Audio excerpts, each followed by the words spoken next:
बनारस में लड़कियां लहराती हुई बैटरी की गाड़ियां लेकर जाएं। नमस्कार, मैं चंदन कुमार पांडे उत्तम सवेरा पर एक बार फिर आपका स्वागत करता हूं। नवरात्र का पवित्र माह चल रहा है। आज द्वितीया तिथि है और सभी घरों में कलश स्थापित हो चुके हैं। स्त्रियां, नारियां माँ भगवती की आराधना कर रही हैं। मंदिरों में भी दर्शन पूजन के लिए काफ़ी ज़्यादा भीड़ उमड़ रही है। काशी के मंदिरों में, चूँकि काशी में 9 दुर्गा भी हैं, 9 गौरी भी हैं, तो इसलिए यहाँ पे नवरात्र का पर्व काफ़ी धूमधाम से मनाया जाता है। और आज हम बात करेंगे नारी शक्ति की, कि किस तरह से एक नारी अपने घर परिवार को संभालते हुए समाज के लिए भी कार्य कर सकती है, सामाजिक सरोकार से भी जुड़े कार्य कर सकती है। उसी की एक वानगी दिखाना चाहेंगे आपको। हमारे साथ बैठी हुई हैं सुनीति शुक्ला जी। सुनीति शुक्ला जी एक वैसे आमतौर पर एक गृहिणी है, लेकिन वो कमज़ोर आर्थिक पृष्ठभूमि की छात्राओं के लिए निःशुल्क शिक्षा व्यवस्था की भी वो व्यवस्था करती हैं। गरीब और आर्थिक रूप से कमज़ोर परिवारों की बच्चियों के लिए वो पढ़ाई लिखाई की व्यवस्था भी करती हैं। मैम, आपका कौन सी संस्था है और उसमें आप क्या कार्य करती हैं, उसके बारे में हमें थोड़ा सा बताएं। The last voice charitable trust की मैं मैनेजिंग ट्रस्टी हूँ और हमारी संस्था जो है मुख्य रूप से हमारा लड़कियों के प्रति विशेष आकर्षण है। ईश्वर ने मुझे लड़की नहीं दी है और मेरे परिवार में भी, इट मीन्स मतलब मेरे सास ससुर के भी लड़की नहीं थी, तो मेरा बचपन से भी लड़कियों के प्रति बड़ा झुकाव था। और मुझे लगता है कि लड़कियों के लिए ही कुछ करना चाहिए, कि पुत्र पवित्र किए कुल दो।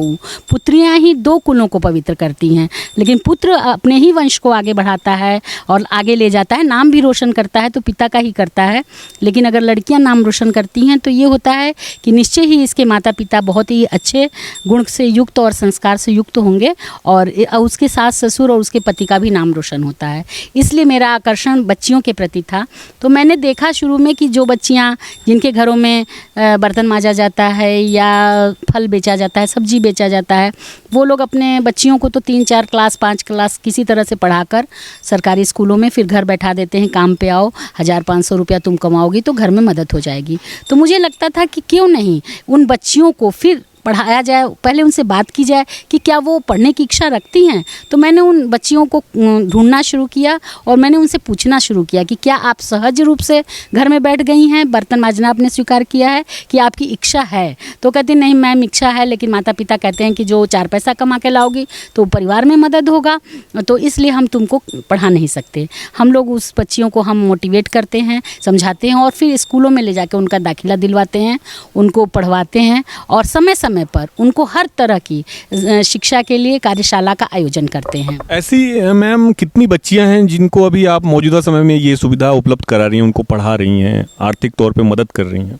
इस समय 51 लड़कियां हैं जिनका हम मदद कर रहे थे, क्योंकि कोरोना काल में कुछ जो स्कूल जब बंद था तो उन 1.5 सालों में बाधित हुआ है, लेकिन अब जनवरी से फिर से हम लोग शुरू कर दिए हैं। शहर के अलग अलग स्कूलों में दाखिले होते हैं या फिर एक ही स्कूल में पढ़ती हैं वो? नहीं, अलग अलग, जिस एरिया की बच्चियां हैं, जिस तरफ रहती हैं, जो विद्यालय उनको अनुकूल पड़ता है, और अगर थोड़ी दूर भी हैं तो उनको हम साइकिल मुहैया कराते हैं। उनके स्वावलंबन के लिए हम सिलाई मशीन दिलाते हैं। उनके अगर सुरक्षा के लिए वो सोचती हैं कि तो हम उन लोगों के लिए ताइक्वांडो, जूडो, कराटे की भी क्लास करवाते हैं, उनको सिखाते हैं। और समर वेकेशन में जैसे बड़े इंग्लिश कॉन्वेंट स्कूलों में समर क्लासेस चलते हैं, उस तरह से सेवा बस्ती की बच्चियों के लिए सब हम खोज के उन लोग को निकालते हैं, इकट्ठा करते हैं और उनके लिए हम हॉबी क्लास जो होता है हर तरह के करवाते हैं। अच्छा, ये आप इन बच्चियों को स्कूली तौर पे ही शिक्षा देती हैं या फिर हायर एजुकेशन में 12th के बाद भी इनको मदद करती हैं? नहीं, जिन परिवारों को, जैसे कि अभी एक कैंट स्टेशन के आगे एक लड़की थी जिसकी कि माता पिता का कोरोना काल में देहांत हो गया था और उस लड़की ने BA पार्ट 1 की पढ़ाई की। तो मेरे पास एक हमारे मित्र का ही फ़ोन आया कि सुनीति जी, आप लड़कियों का ख्याल रखती हैं और वो बच्ची की शिक्षा के लिए आगे की व्यवस्था कैसे होगी, वो BA पार्ट 1 में है और 2 साल आप लोगों की मदद चाहती है। मैंने कहा कि क्योंकि मैं NGO ज़रूर चलाती हूँ, लेकिन मेरा NGO मेरे परिवार के रिश्तेदार, मेरे परिवार और मित्रों से ही चलता है। मेरे मित्र एक बात पर अगर किसी समस्या को मैं रखती हूँ, क्योंकि मेरा ऐसे कोई इनकम सरकार से अनुदान नहीं लेती हैं आप? सरकार अनुदान देती है ऐसे एनजीओ को? नहीं, मैंने अभी अनुदान के लिए कोई प्रयास नहीं किया है। और मैं ये सोचती हूँ कि स्वांतः सुखाय तुलसी रघुनाथ गाथा। तुलसीदास जी ने इतनी बड़ी ग्रंथ लिखा, उनके लिए पूछा गया तो उन्होंने कहा सिर्फ स्वांतः सुखाय। तो हमारा परिवार जो है अपने आनंद के लिए, मुझे इस विषय में आनंद आता है, मुझे अर्थ की इच्छा नहीं है और मैं बेधड़क अपने मित्रों से, दोस्तों से हमेशा मांग लेती हूँ कि जहाँ तक मुझे मालूम है कि आप वाराणसी बीजेपी की महानगर कमेटी में बेटी बचाओ बेटी पढ़ाओ की सह संयोजिका हैं। तो मौजूदा समय में सरकार भी बीजेपी की, आप चाहें तो आपको अनुदान मिल सकता है, वो लोग दे सकते हैं, आप अच्छा काम भी कर रही हैं, तो फिर क्या दिक्कत है अनुदान नहीं लेती हैं आप? मैं अनुदान इसलिए नहीं लेती हूँ कि मुझे लगता है कि जो लोग इच्छुक तो होते हैं कि मैं कहीं ना कहीं सहयोग करूँ, और लेकिन उनको लगता है कि ये तो एनजीओ खुद ही सरकार से मिल रहा है तो मेरे पैसे का उनको कोई फ़ायदा नहीं है, तो चाहते हुए भी लोग मदद नहीं कर पाते। ऐसे में जैसे अब मैं बता रही हूँ कि वो BA पास करने वाली 2 साल के शिक्षक के प्रबंध के लिए मैंने अपने मित्रों से बात किया और मैंने कहा कि कुल खर्चा इतना आएगा, आप लोग कितना कंट्रीब्यूट कर रही हैं। मुश्किल से 25 मिनट के फ़ोन में उसके दोनों साल के फीस की व्यवस्था हो गई और उस लड़की को, हम लोग गरीब लड़कियों का विवाह भी कराते हैं और उनके लिए अभी हमने एक लेटेस्ट शादी कितने विवाह कराए हैं आप? अभी हमने 7 विवाह कराए हैं। तो पहले तो मंदिरों में विवाह संकट मोचन में हो जाता था, तो वहाँ हम लोगों के लिए बहुत सुविधा थी कि खाने पीने की व्यवस्था कर देते थे, लेकिन अभी हम लोग 7-8 लड़कियों की शादी करा चुके हैं। 2 लड़कियों का सामान अभी हम यहाँ पे रखे हुए हैं, तैयारी हो चुकी है। 2 लड़कियों की शादी करवाना है? हाँ, एक वो खटी के लिए लड़का वगैरह कैसे चयन करती हैं आप? नहीं, लड़का हम नहीं चयन करते, उनके परिवार। अच्छा, लड़की के परिवार वाले करते हैं, आप आर्थिक मदद करते हैं? हाँ, मैं उनको देखती हूँ कि वो आर्थिक रूप से कितने कमज़ोर हैं, तो मैं उनसे कहती हूँ कि मेरे संस्था के द्वारा आपको ये चीज़ों की मदद मिल जाएगी। और वो सारे मदद मेरे मित्र दोस्त ही करते हैं और हम भी करते हैं, लेकिन हमारा ये है कि उन लोगों को भी बहुत खुशी मिलती है, जिससे भी हम कहते हैं कि ये मदद करनी है, इस कन्या के विवाह का संकल्प हुआ है, तो वो लोग तैयार हो जाते हैं और हम लोग खूब धूमधाम से यहाँ भी हम कई शादियाँ करते हैं। सुनीति जी, जहाँ तक मुझे जानकारी, आप बनारस हिंदू यूनिवर्सिटी की छात्रा रह चुकी हैं, स्टूडेंट रह चुकी हैं, तो ये मन में कैसे भाव आया कि हम ये सामाजिक सरोकार से जुड़े कार्य करें, ये लड़कियों को पढ़ाएं, जबकि आप तो संपन्न परिवार से आती हैं, चाहें तो आप आराम से रह सकती हैं, लेकिन ये मन में कैसे भाव आ गया, समाज सेवा का कैसे मन में भाव आया? मेरे पिताजी ब्लॉक डेवलपमेंट ऑफिसर थे और रिटायर हुए जब 58 ईयर में, तो उन्होंने, वो भी एक तरह से संत स्वभाव के हैं, क्योंकि मेरे ससुराल में कहा जाता है कि इनका मौलिक रूप है। जिस तरह से मतलब बच्चा धरती पर आता है, अब मेरे पिता का स्वभाव भी उसी तरह से है आज भी। तो उन्होंने सेवा सदन में 20 साल अपनी निःशुल्क सेवा दी। वहाँ पर वो काउंटर पर बैठते थे और अपना पैसा लगाकर ऑटो से जाते आते थे और गरीब मरीजों की मदद भी करते थे। तो उस समय हम लोग पढ़ के विवाह हुआ था और ससुराल आए थे, तो हम पिताजी से कहते थे कि पिताजी मैं भी उसी हॉस्पिटल में सेवा करूंगी, जब मैं इस योग्य हो जाऊंगी, अपने दायित्व से अपने पुत्र को पढ़ाकर निश्चिंत हो जाऊंगी। तो बोलते थे ठीक है, मेरे बाद वो करना। तो 80 साल तक मेरे पिताजी ने वहाँ सेवा की। उसके बाद स्वास्थ्य की समस्या आने लगी तो वो घर पे रहने लगे। तो हमारे पिताजी ही हम लोग के जीवन के प्रेरणा स्रोत हैं। और उसके बाद मेरे पति जो हैं वो हमारे पिता के ही तरह स्वभाव के एक दूसरे रूप हैं, तो वो भी हमारा पूरा सहयोग देते हैं। अच्छा, ये बीजेपी में आने के बाद ये संगठन शुरू किया या पहले से ही है? कब, कितने दिन हो गए आपको ये जो संस्था आप बनाई हैं? नहीं, 2012 में जब मेरा लड़का इंटर करके चला गया दिल्ली यूनिवर्सिटी में पढ़ने के लिए, तो मैं खाली हो गई, क्योंकि मेरा एक ही बेटा था।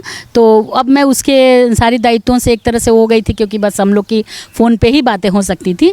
तो हमने कहा कि अब हमारा समय आ गया है कि अब हमको समाज में देना चाहिए, क्योंकि परिवार की हमारी दायित्व को हम एक तरह से कुछ पूरा कर चुके हैं। तो उस समय हमने पढ़े बेटियाँ बढ़े बेटियाँ इस स्लोगन के साथ, जबकि ये आया ही नहीं था कि बेटियों के लिए ही कुछ सोचना है, उस समय हमने इस स्लोगन के साथ शुरू किया। और तमाम वाद विवाद प्रतियोगिता, कला की प्रतियोगिता, ड्राइंग की, ताइक्वांडो की, तमाम हमने इस तरह के कार्यशालाओं का आयोजन करना और प्रतियोगिता कराना और बच्चियों को बढ़ाना शुरू किया। तो पहले हमने 11 लड़कियों के साथ, मैं गोपी राधा स्कूल में गई और मैंने वहाँ प्रिंसिपल से कहा कि मैं उन आपके सभी कमज़ोर वर्ग की लड़कियों से मिलना चाहती हूँ जिनके की पढ़ाई में नाम काट दिया गया है, और वो किस कारण से, और मैं उनका पता चाहती चाहती हूँ। तो मैं वहाँ से 11 लड़कियों का पता लेकर आई और उसके बाद हमने उन लड़कियों का पता लगाया, उनके घर गई, उनको मोटिवेट किया। उन्होंने कहा नहीं मैम हम लोग पढ़ना चाहते हैं लेकिन आर्थिक रूप से हम उतने सक्षम नहीं हैं। तो हम उन 11 लड़कियों को लेकर आए, फिर उनका नाम हमने गोपी राधा स्कूल में लिखवाया और वहीं से 11 लड़कियों से मेरी ये जो है कार्यशाला शुरू हुई और उसके बाद मेरा भी उत्साह बढ़ता गया और मैं इस दिशा में आगे बढ़ती चली गई। अच्छा मैम, चूँकि आप एक सामाजिक कार्यकर्ता भी हैं, साल 2014 में प्रधानमंत्री नरेंद्र मोदी जी यहाँ से सांसद चुने गए वाराणसी से और उन्होंने महिलाओं के लिए कई योजनाएं भी शुरू की केंद्र स्तर पे, जैसे बेटी बचाओ बेटी पढ़ाओ, तमाम महिला मुस्लिम ट्रिपल तलाक की जो एक समस्या थी उसको भी उन्होंने ख़त्म किया। क्या मानती हैं 2014 के बाद जो प्रधानमंत्री जी के आने के बाद महिलाओं की स्थिति में कुछ सुधार हुआ है? जैसे पहले तमाम दिक्कतें थी, हत्याएं हो जाती थी दहेज के लिए, तमाम दिक्कतें थी, शिकायतें आती थी, रिपोर्ट दर्ज होती थी, मामले देखने को मिलते थे, तो क्या अब महिलाओं की स्थिति और बच्चियों की स्थिति में सुधार देखने को मिल रहा है? आपको लग रहा है ऐसा? महिलाओं की स्थिति बहुत ही सुदृढ़ हुई है क्योंकि महिलाओं में एक ऐसा सेल्फ कॉन्फिडेंट आया है। जैसे लगता है हम लोग तो महिलाओं से मिलते हैं और सेवा बस्ती की महिलाओं से मिलते हैं और अभी हम लोग उनसे कभी पूछते भी थे चुनाव के दौरान कि आप किसको वोट देना चाहती हैं, तो महिलाओं का सीधा सहज एक भाषा होती थी, जे जियौले खियौले बा वही के ना वोट देब। मतलब 2 साल इस विषम परिस्थिति में जहाँ की घर के लोगों ने अपने काम वाली को भी छुड़ा दिया कि जैसे काम वाली आती किसी घर में तो नाश्ते में उसको 2 रोटी मिलती है, घर के बचे हुए फल, घर के बचे हुए मिठाइयाँ भी महिलाएं दे देती हैं और पैसा भी देती थी। लेकिन ये कोरोना के डर से सभी घरों में नौकर छुड़ा दिए गए, उनके घर का नाश्ता भी गया, पैसा भी गया। लेकिन हमारे देश के जो सर्वोच्च शिखर पर बैठे हुए थे उन लोगों ने उन व्यक्तियों का ध्यान दिया जो अंतिम पायदान पे था और अंतिम पायदान मनुष्य की सबसे बड़ी पहले होती है रोटी, रोटी के बाद कपड़ा और तब मकान। उस रोटी का हमारे माननीय प्रधानमंत्री जी ने बहुत ख्याल रखा और इतनी खुशी होती है जब महिलाएं कहती हैं कि जिसने मुझे जिलाया हम उसी को वोट देंगे। तो हम लोगों को लगता है कि वास्तव में वो समय और उनका मुफ्त योजना जो है अनाज का देना और हमेशा ये प्रयास करना कि अगर आदमी जिएगा तभी तो आगे की किसी भी वैभव सुख को ले पाएगा। अगर हम जीते ही नहीं हैं तो हमको कोई भी जीवन के आनंद की वस्तुओं को अगर मेरा बाद में तैयारी हो जाती है तो उससे हमको कोई आनंद नहीं आएगा। अच्छा मैम, आपके घर पे देख रहा हूँ गाय बधी है, बछड़े भी हैं। आज के आधुनिक जीवन में लोग पैसे कमा रहे हैं लेकिन गाय नहीं पालना चाहते हैं क्योंकि उनको लगता है कि हम दूध खरीद लेंगे, कौन जाएगा गाय को देखने, देखभाल करने, सेवा करने। ये नई पीढ़ी में एक टेंडेंसी चल रही है कि वो लोग गाय नहीं पाले, पहले के लोग पालते थे। तो क्या आप कर रही हैं ऐसे, गाय की सेवा कर रही हैं, तो क्या सोच के, मतलब क्या आपके मन में है? गाय पालना चाहिए, सब लोग कहते हैं, प्रधानमंत्री जी भी कहते हैं, तो आज के लोगों के लिए आप क्या देना चाहेंगे? क्या इसमें आपको संतुष्टि मिलती है? मुझे देखिए, मैं जब जिस घर में देखती हूँ कि कुत्ते हैं पले हुए हैं, 5,000 का कपड़ा पहनते हैं, 5,000 की उनकी पिडिक्री आती है, मैं समझ लीजिए मुझे इतना दुख होता है कि नीरज जी की कविता है कि भूखे बच्चों को दूध नहीं मिलता है, वो कविता मुझे पूरी नहीं, हाँ, स्वानों को मिलता दूध बाद भूखे बच्चे रुदन करते हैं, वो लाइन मुझे ठीक से याद नहीं है। तो मैं ये सोचती हूँ कि जिनके घर जगह है, जिनके घर स्थान है, वो लोग भी अपने घर के दरवाजे पे 4-4 कुत्ते पालते हैं, उनको दूध रोटियाँ दी जाती हैं। और अभी हम क्या कहते हैं कि हमको सरकार ने ये नहीं किया, वो नहीं किया, लेकिन अगर व्यक्तिगत तौर पे हम प्राकृतिक रूप से रहना चाहते हैं, स्वस्थ रहना चाहते हैं और हमारे शरीर के लिए, हमारे मन के लिए, हमारे घर के बच्चों के लिए भी अगर किसी भी तरह से हम अपने एक अच्छे वातावरण को बनाते हैं तो हम देसी गाय रखें, उनके ऊपर खर्च करें पैसा। ये हमारी गाय माता है, माँ के बाद गाय माता का ही संबोधन आता है क्योंकि गाय माता, इसलिए जिस तरह से माँ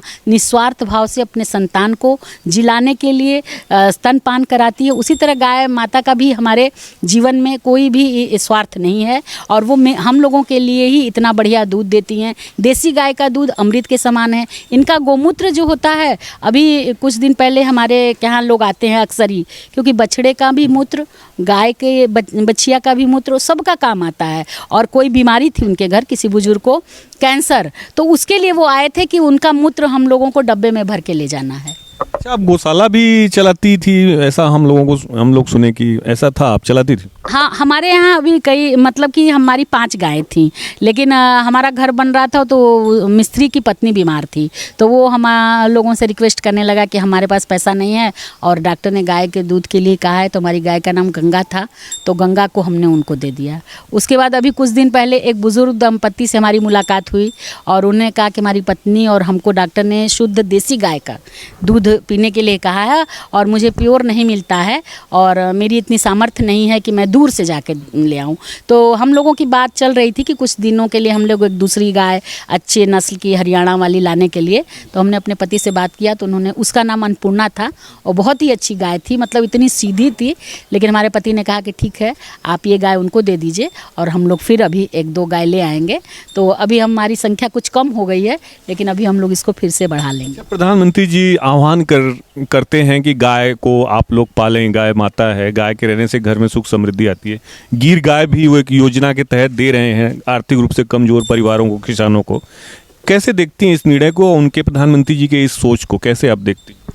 देखिए, प्रधानमंत्री जी का उद्देश्य है कि हमारे देश के लोग स्वस्थ रहें और जब देश की जनता स्वस्थ रहेगी तभी वो उन्नति की ओर जाएगी, तभी वो मेहनत करेगी, तभी वो कर्मठ होगी। अगर देश का, कहते हैं ना कि वो पक्ष बीमार है, वो इकाई बीमार है, तो बीमार इकाई से या फैक्ट्री से या बिजली से किसी की कोई आशा नहीं होती। अगर हमारे देश का नागरिक स्वस्थ होगा तो स्वस्थ कैसे होगा? अच्छे खान पान से, और खान पान में अगर हम शुद्ध, हमारे पास कुछ नहीं है, अगर हम अपने बहुत सी चीज़ों को वो कम करके अगर शाम को हम लोग सिर्फ दूध रोटी खाएं तो मेरे आर्थिक पक्ष में भी बचत होगी और हमको शुद्ध गाय की दूध और रोटी मिल गया तो मेरा स्वास्थ्य भी सही है और हम हेल्दी हैं। और जब हम हेल्दी होंगे तभी आगे देश के विकास में, घर के विकास में, शहर और परिवार के विकास में आगे चल सकते हैं। हमारा अंतिम सवाल है कि आप गौ सेवा के क्षेत्र में आगे क्या करना चाहती हैं और आर्थिक रूप से जो कमजोर बालिकाओं को आप पढ़ा रही हैं, बच्चियों को, उनको लिए और क्या करना, ये संख्या बढ़ाना चाहती हैं जो अभी 51 तक है, उसको आप बढ़ाएंगे आगे 100 तक या आगे भी और बच्चियों को शिक्षा देंगी? मेरा अब बच्चियों को शिक्षा के साथ साथ हम लोग स्वावलंबन पर भी काम कर रहे हैं। अभी हमने जितने कोरोना में कम से कम नहीं तो हमने 10,000 मास्क लड़कियों से बंटवाए हैं और वो जो पढ़ने वाली, जिन लड़कियों को हम पढ़ाते हैं उनको कपड़े हम घर पे पहुंचा देते हैं। मशीन भी हमने मुहैया कराई है तमाम लोगों से और वो लड़कियां से हम लोग 5 रुपये में मास्क खरीद लेते थे और उसको हम लोग अपने फाउंडेशन की तरफ से निःशुल्क बांटते थे। तो इस तरह से कोरोना में लड़कियों की भी बहुत कमाई हुई और हमारे मास्क जो खरीदने नहीं पड़े मुझे, घर के ही कपड़ों से, बढ़िया शुद्ध कपड़े का, क्योंकि लोग हमसे डिमांड करते थे कि मैम हमको हॉस्पिटल जाना है, मेरे बच्चा होने वाला है बहू को, आप 21 का कपड़े का मास्क हमें दे दीजिए, क्योंकि इसको हम लोग धो कचार सकते हैं और अच्छे से कर सकते हैं और जो मार्केट में मिल रहा है मास्क वो अच्छा नहीं है। तो इस तरह से हमारे कपड़े के मास्क की इतनी डिमांड हुई तो बच्चियों को भी आर्थिक रूप से हमने लाभ पहुँचाया और जनता के लिए भी हमने इसको बंटवाया, बहुत बंटवाया, सेवा बस्ती में बंटवाया हमने। तो हम चाहते हैं कि अब हमारा जो जहाँ पे हम बैठे हैं 1 साल बाद